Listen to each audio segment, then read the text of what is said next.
Everyone, তো আজকে ছিল ভাইয়ের বার্থডে। তো তোমাদের তো আগের ব্লগে বললামই যে আমি বাড়ি যাচ্ছি, ভাইয়ের বার্থডে আছে কালকে, এর জন্যে। তো এখানে তো আমি এই দুপুর 12টা নাগাদ আমি ব্লগটা শুরু করেছি। তো স্নান টান করে এসে তারপরে এই কাজগুলো নিয়ে বসেছি, যেহেতু দুপুরেই করা হবে বার্থডে সেলিব্রেটটা। রাতে তো প্রায় দিনই বৃষ্টি হচ্ছে, তোমরা জানোই, এর জন্য অনেকেই আসতে পারবে না। তো তার জন্য মামি পরে ডিসাইড করলো যে দুপুরেই করব, যেহেতু ঝামেলা হবে, কারণ অনেকে দুপুরে আসবে, অনেকে রাতে আসবে, এর থেকে দুপুরে করাই বেটার হবে। এর জন্য আর কি সকাল সকালেই শুরু করে দিয়েছি কাজ এসব। আর ভাই তো গেছে স্কুলে, সবাইকেও চকলেট দেবে, বলছিল আমাকে সকালে যে আমি কি যাবো না। আমি তবে বললাম যে তোর যেটা ইচ্ছা হয় সেটাই কর। তারপরে তো গেল রেডি হয়ে স্কুলে। তো এখানে আমার অলরেডি এতগুলো পোড়ানো শেষ।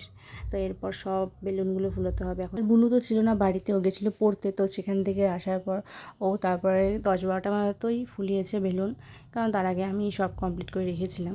তো এখন চলছে ডেকোরেশনের কাজ। তো ফাইনাল ডেকোরেশনটা কেমন হয়, মানে রেজাল্টটা, সেটা দেখাবো তোমাদের নেক্সট পার্টে। তো ততক্ষণের জন্য বাই।